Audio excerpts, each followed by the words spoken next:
Okay. Go. I'm thinking that's like your voice is bigger than yours.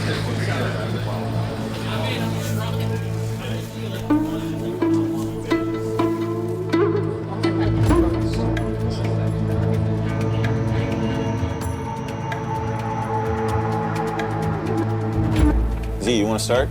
Well, let me ask you. Yeah, ask me What something. what about this game feels familiar versus what things feel different when it comes to like grunt perspective? I think what's crazy is this feels like making a World War II game sometimes.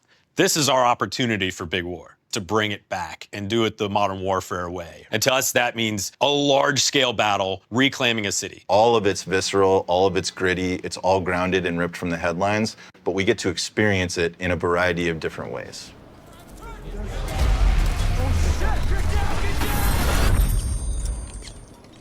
We need to go back to the Call of Duty. So the Call of Duty came about. It was your duty to serve your country, your duty to fight in the war for your country. So this time around, we were like, all right, we're gonna be in Korea. You know, it's North versus South. What better place to go back to the roots of what Call of Duty is than that conflict?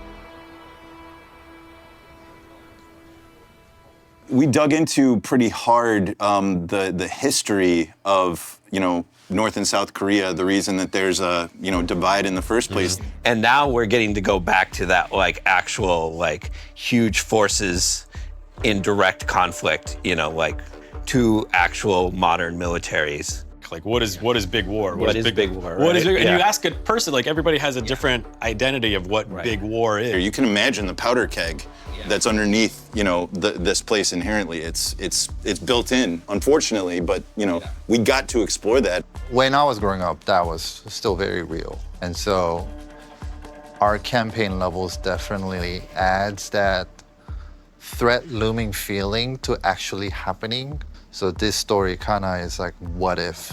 The city of Hajin is a really important aspect of the story overall. When conflict breaks out on the Korean Peninsula, this is where the conflict happens. North Korea invades this place first and takes this place. South Korea and North Korea was kind of part of the main story point of the single-player mission. So our aim is to make sure that we relive the experience for the players and be able to portray that and then show the aftermath of the story that would happen in the single player. It's a place where our main characters, a lot of them live. It's what they call their home. And we were really inspired to make sure that this place was as accurate as possible, make sure the people that were inhabiting it were as grounded and realistic as possible. You know, I was able to dug up some of the old photos and references that I've actually lived in. These are some of the areas where you would find in the entertainment districts or some of the apartment sprawl districts. We went from the initial concept stages and pre-productions and then looking at the global art direction for the goal of the game. 저 집들을 싹 비워라! 모두 밖으로 내보내. 알겠나? The narrative team and Grigsby, they have dialogue coaches and they have their lines, and we got to review every single line to feel like if this person is from the southern region of South Korea, then they need to have a specific dialect. We needed to make sure those elements are there. Like it makes us get immersed into it because their lines are so good and their emotions through the acting is so good that we were like, we bought it right away. 뭐야? 잠깐만. 아, 진짜. 야, 이건 누구야? 두파. 우탱. 형, 나도 들어보자. 야, 기회 들어가는 거다. 입 아니고. hey, fellas, I don't got my subtitles on. Speak my language, please. If we can look at this, I actually wanted to see how many people we have in here, like in the blockout. 2, 3, 4, 5. So 8 total? Yeah, I think we'll probably need to do more like 12 because this has to be a battle. Like this has to be like, my guys might go like, oh, Flank fuck. over on the side. And then, yeah, exactly. This is a little more complicated than some of the other ones, but we'll get there. Yeah. One of the things that makes Modern Warfare 4 unique is it has multiple story threads. we get to experience different threads of the story through different characters and how they resolve the conflict that they come across. In South Korea, conscription is mandatory, which means all young people have to go into military service. We wanted to use that as a starting point for our character Park. He starts as a grunt who would rather be doing something else, and when war breaks out, he's forced to make a decision about how he's going to respond to that.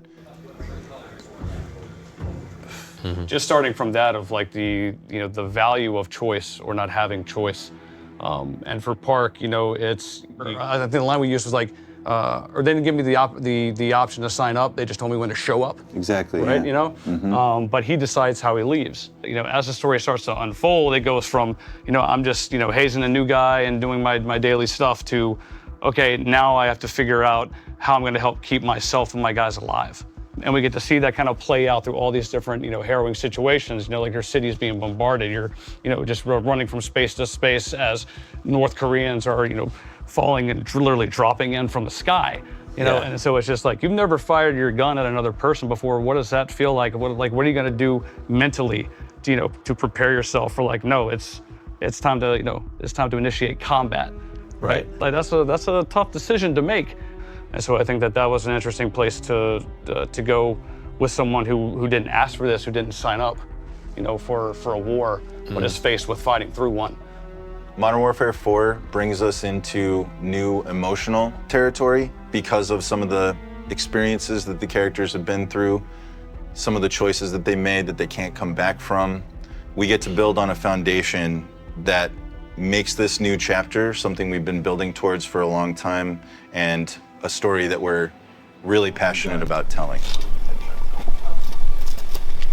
Something like this. I think we'll turn this more into just like a full-on, like as though it were a work table, Workbench. all the way, workbench across. Yeah, when we first met Price in 2019, he taught us that a soldier draws the line wherever they need it. We get dirty and the world stays clean, right? And I think people found that enticing at the time. That was a different way to look at what the good guy is, or what the good guy has to do to make the bad guy scared of the dark. But here we are in Modern Warfare 4, and what is the evolution of that, right? Where do you take that to the end of the line, right? Now with Price, this is an operator that essentially, after the events of the last game, has turned into an outlaw, right? He doesn't have the same, security apparatus that he had. He doesn't have the same tools necessarily of his trade. But he's the type of man that's going to find the best tool for the job no matter what he has to do.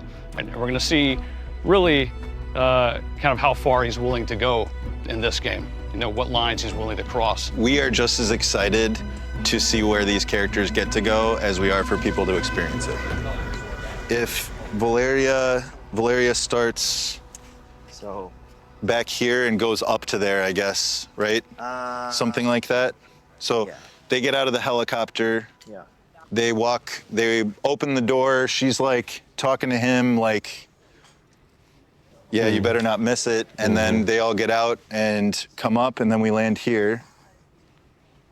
Modern Warfare is synonymous to Infinity War, and we make it what it is for millions of people across the world. So for me, everything that we do and everything that we put in our game has to feel authentic. Who the characters are, the conflict they're thrown into, and the ways that they resolve that conflict is integral to what Modern Warfare is.